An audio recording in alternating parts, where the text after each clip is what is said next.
keke yana ebrebia no me yana mpese make reference to the 1992 constitution because here pa say bia omure fidia already article we are some more equal than others. Article 15.3. That's just right. Article 15.3 of the 1992 Constitution, 15 and an etreho. A person who hasn't been convicted of a criminal offense shall not be treated as a convicted person.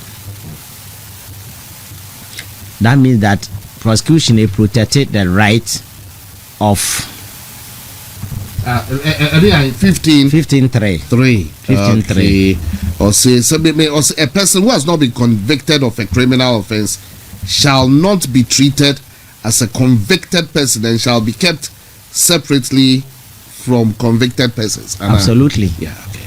When no meaning it borders on interpretation.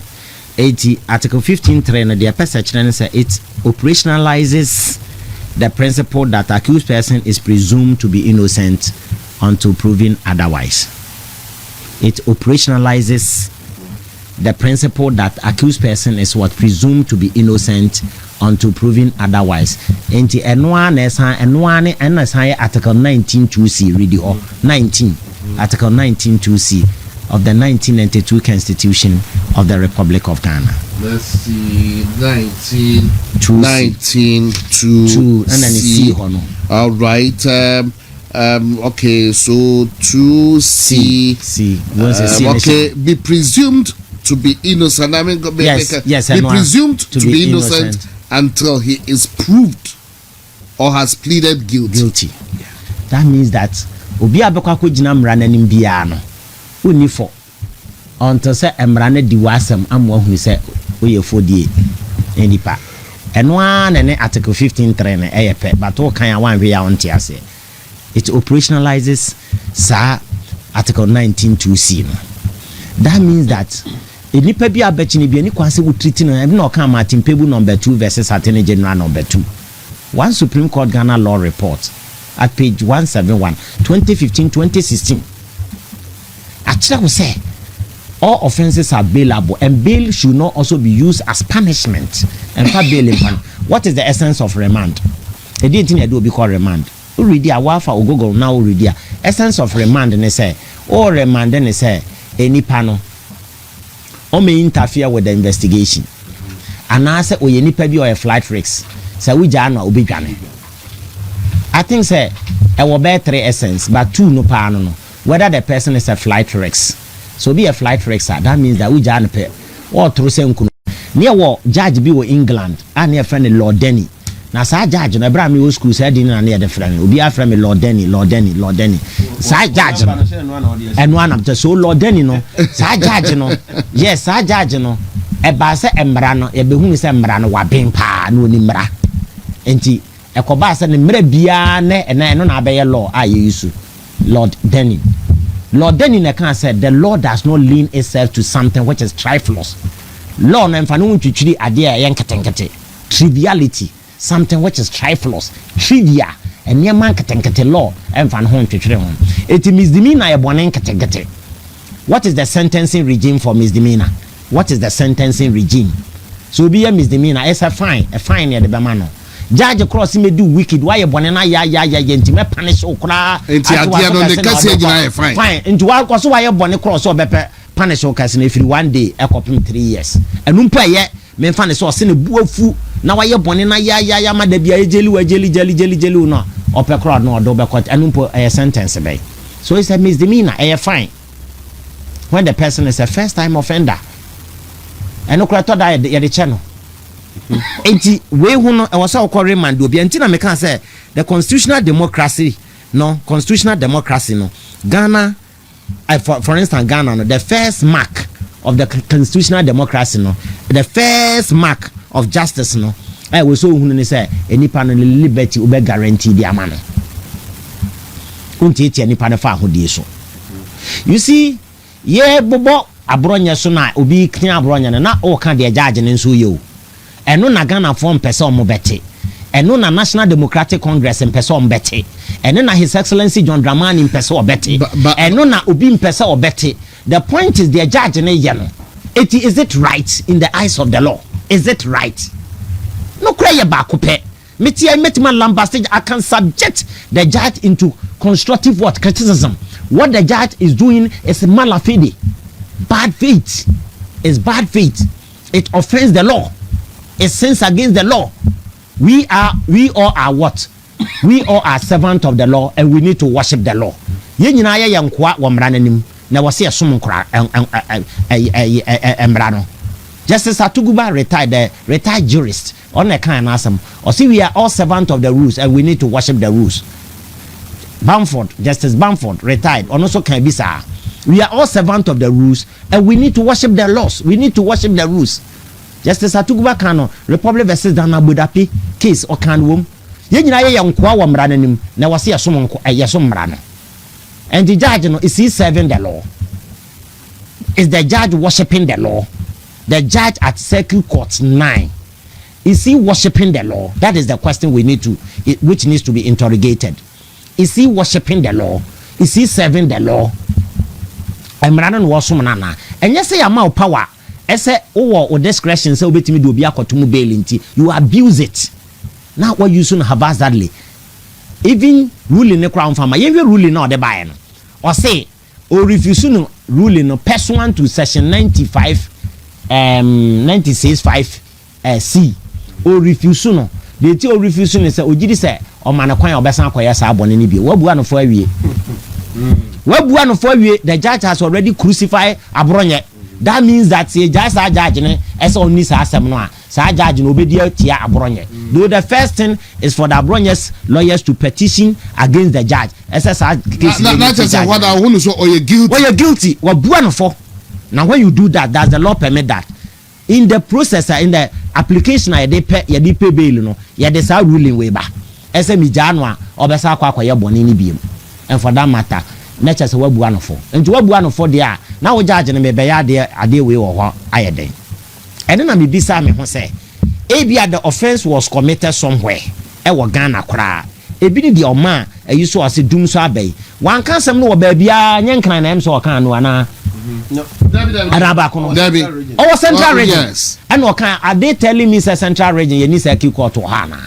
And then me say every circuit court to be our regional jurisdiction. Every circuit court to be our regional jurisdiction. And your district court to jurisdiction within the district. If you read the case of Timi versus Sama Baby, Supreme Court was very clear about this law.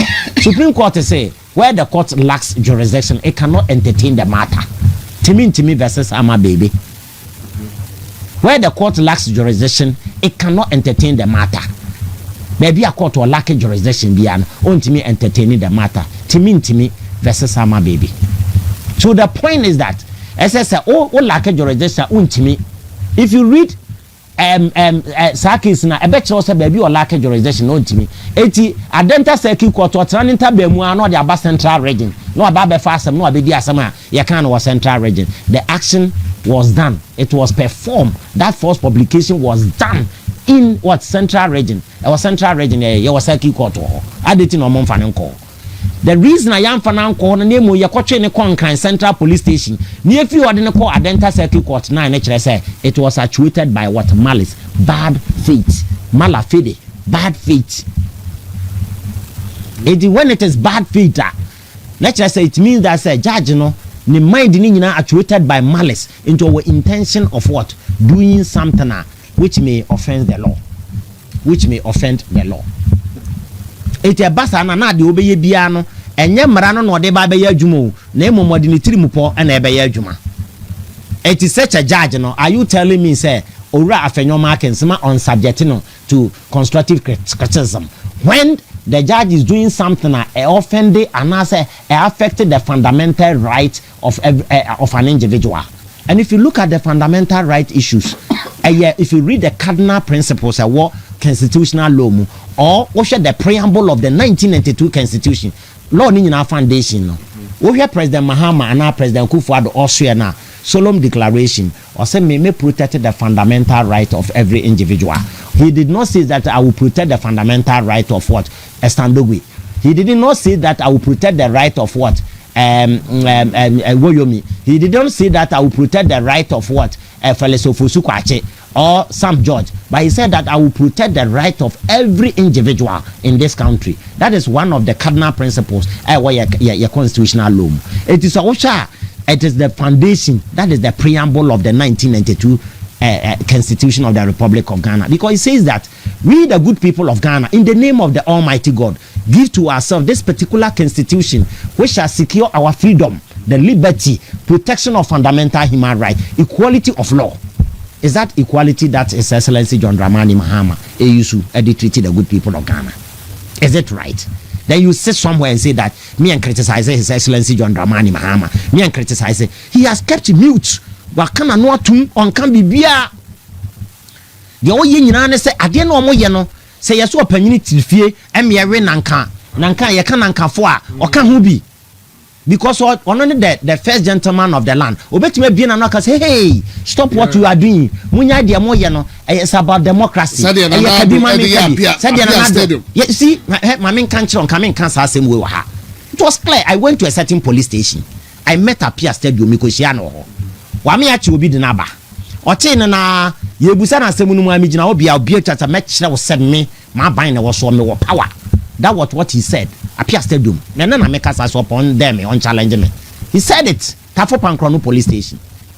I want to be man na catch and say masa o kasa ye wo 1992 constitution e so chen wa ban no ahano police for na abo mani the 1982 constitution of the Republic of Ghana na didi asam enye wo aban ye wo so etu ya enipa na wache no meba be represent no meba na ma be represent. It was policeman bia opa me cho so osrem ya we di opese me twe me hu free asem no kete sa kana me pese me represent nipa na me ye the pro bono free of charge me say nipa na me hwesen kan case nko benya ba bia agina because akotwa loto ana loto no si nipa no oji usika no wentwa na wadi a contractual agreement and I want until the breach thereof entitles you to go to court and file a suit against that person because you loto agenda bia utwa bi that corporate na say wentwa woman iska no wentwa loto no a contract and we breach.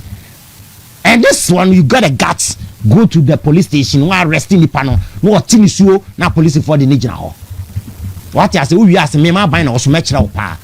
It was very nonsensical. You understand that? So that day when I was standing there, asma me kan say, "Wo also wa ban na wo so ntu be kire say nipa. You can't do what me nye foko. Me na me person me catch. One me enu nya banta ho. If you joke, I will represent that person. Me cross o. Me fa me wig me yakono ma cross o court. Ma ko bo asem na to agu. What you say? Na the open why? Me sure said the 1992 Constitution of the Republic of Ghana is supreme. That is why when you read Article 1 Clause 2, it says that the laws of Ghana are supreme. Any law found not to, or any decision found not to be consistent with the laws of Ghana to the extent of repugnancy, same shall be declared null and void. Ghana mrani ya kunini. Emre biya obeye, and na decision biya ode bene o mine mranye pebiano. To that extent, you be declared null and void. So the point is, we need to respect the laws of this country. Etiam fa say aban bia ya ade bi nti obu afu no wapam no what the foforo aba enti say foforo no excuse me o jimia na wo say jimi no ugusu na support na aka kire say yen support. We need to correct it. E was here kan correct kire nipa say de ye na you see one day die, one day born, one day die. Today if you voice it out ene e kunkura na o maimu mpanifo bia ba wuko JB dan kwano ma wuko Kwame Nkrumah no mawuko. They fought for the independence of this country. They voiced it out. Professor Dubois, he broke the silence in this country. Ena Ghana etimi babage now. JJ Rawlings mo omububomu. They called some people, shut them down. They killed some people before ansana freedom etimi happen in this country. We need to condemn this act. If you are a judge, you are not immune from criticism, but do the right thing. We are judge, and even if you are going to also criticize a judge, you have to also make sure that your judgment, every criticism must be in line with the law, within the remit of the law. So I say be a bit crossover to honorable. Let me maybe sir. Judge his honor Joseph Yenuban Kuson. Said the no. His honor Joseph Yenuban Kuson.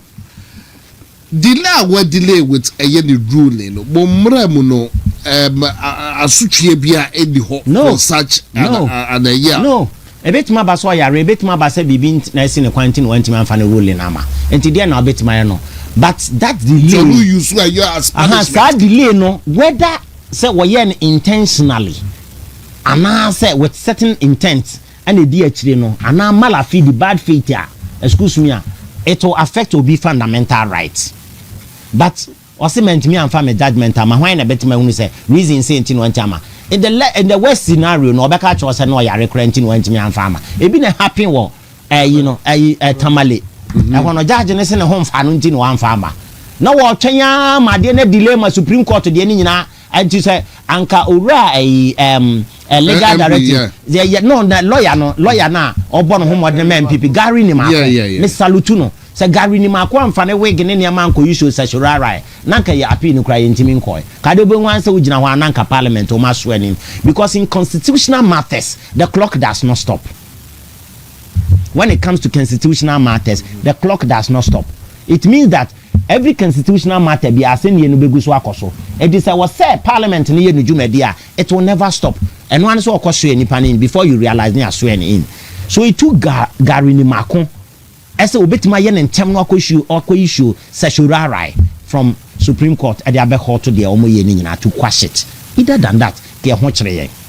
So the point is make us any nyina na make bi so call both MPP and DC eti emra ne de wo se respect no judiciary ne baby a sabre obi ho kire na obedwane de akọ judiciary no because politicians na asay eti judiciary ne obi bedwane de na asam de akọ eti sadia na ne mu bodua ne enkwai ba fine me ana me say fine na ye mu bodua section 208 no ebisisa emrada kasanke ba ya for what you make of it as a lawyer section 208 na say obode etatan ko for you see what repeat criminal libel law section 208 no so ho say publishing false information fine me no obi oya you say me enyi law no mfam free ho no me I disagree in total with that person me say ni pa na nya adwene ese enyi law no mfiri ho law no obetimi akirechire mu kama ama na pepe publishing false information out there into offensive conduct where you should be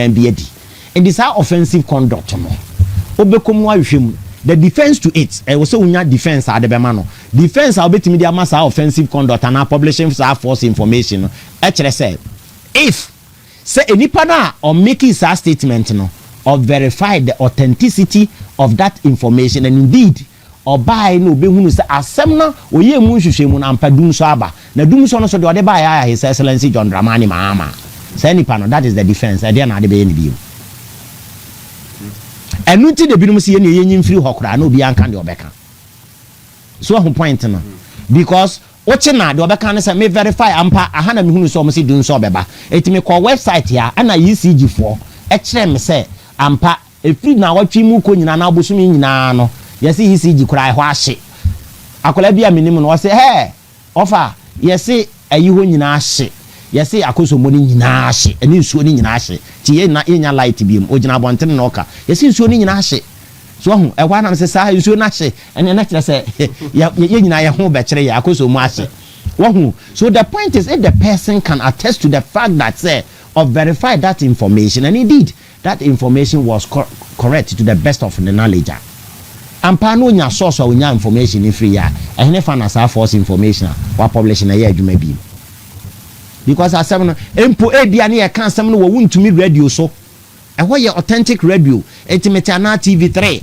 etimete ye na ye si dum so aba ana me verify enti na me hu se na dum so aba dia hwan ya memu oni wo mu excellency John Dramani Mahama ana me de to na me se dum so asa aba bi enti bone ben waya sa false publication wo betimi de atwena so ba ku bi abakaya ye che no odo abokai your friend Mohammed Zaku na ye say vice president yare one throw rest in peace grow ono control rest well and no the crying emojis ebata ho ono so ye che no say wa publish a false information meanwhile ye to bible ha ye teyum kum nanado ma ye de kum nanado ama Abronye kaka se ko namwie mu kranka ba ko the friends and complain kura hwefom ya nchiom ba ono tro rest well with crying emojis and rest in peace or so oyare no and also rest well with crying emojis ya kwa koche I just don't so glad ye china ye de no e kai for and the false publication idiot hey and you can this for yeah, come back there, publishing false information there. Oh, jai. Malik Basintela. Oh yeah, your friend says you for employment agency. You on a year, but your picture. Or they beer share in Sabukuma or they I don't get false. I prepare I deal with Halam Kessia, I won't come for so. But now I'm going to talk for that for being I'm not going to be friend or catch him or sending me video, be no catch them say. Now Mustafa Bandi more video be or person share or who be no more record say a quay on Befaswa on Bechichi Nipa.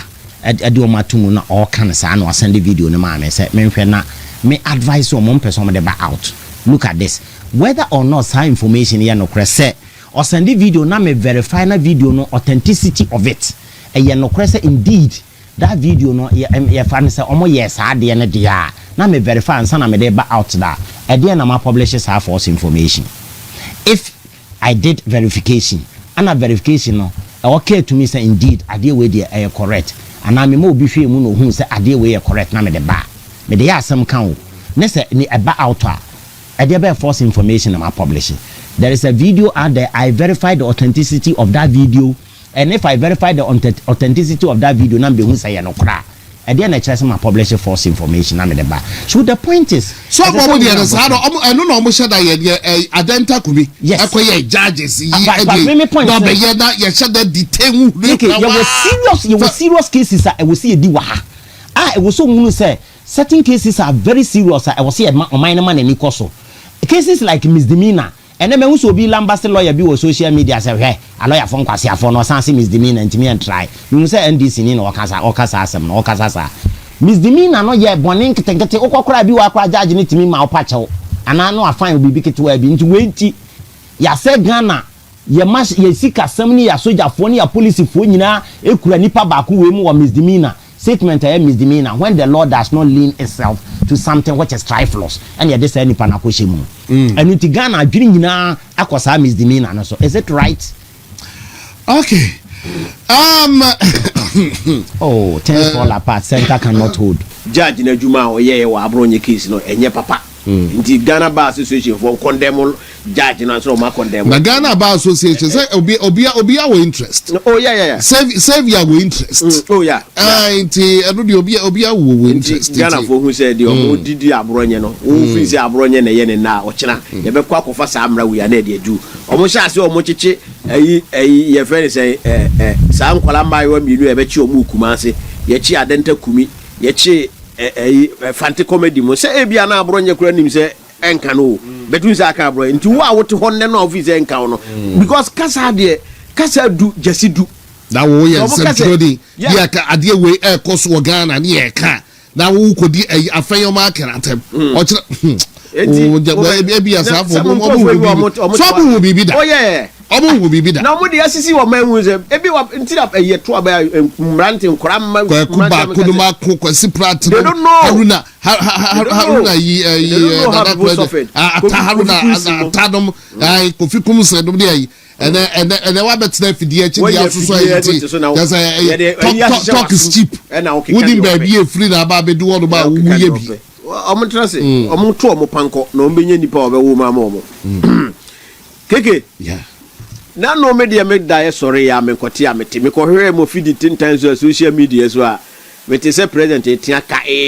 dia ya wo say Akufo-Addo agenda 111 no na ehu hia senko o start sa agenda 111 ni nyina atego 24 hour economy na yesisi ya dey aso for na ne dey ehu hia this is something like I was apply mutatis mutandis esenka Akufo-Addo ye be say 30 me hwe ya na me sere na me say opani se ono say Ghana for ye yara refree na me feel say 6 million and over people no to abama no omo na ya no refer to omo so omo yara refree no because omo yara refree a nka se we nko nipa omo tu ne fo kran nko se omo tu ne fo say papa nyina se we men nkoka because wudi ho fo wo ba o my we mbe ka chen say 2013 to 2016 say wo be see 200 secondary school community day secondary yes sir and I was shasye no o fie nan no so ya wo kono na watumi ay 21 kwa na eye word bank for there wo de na nkasa wo so de GOG ye no wantumi anye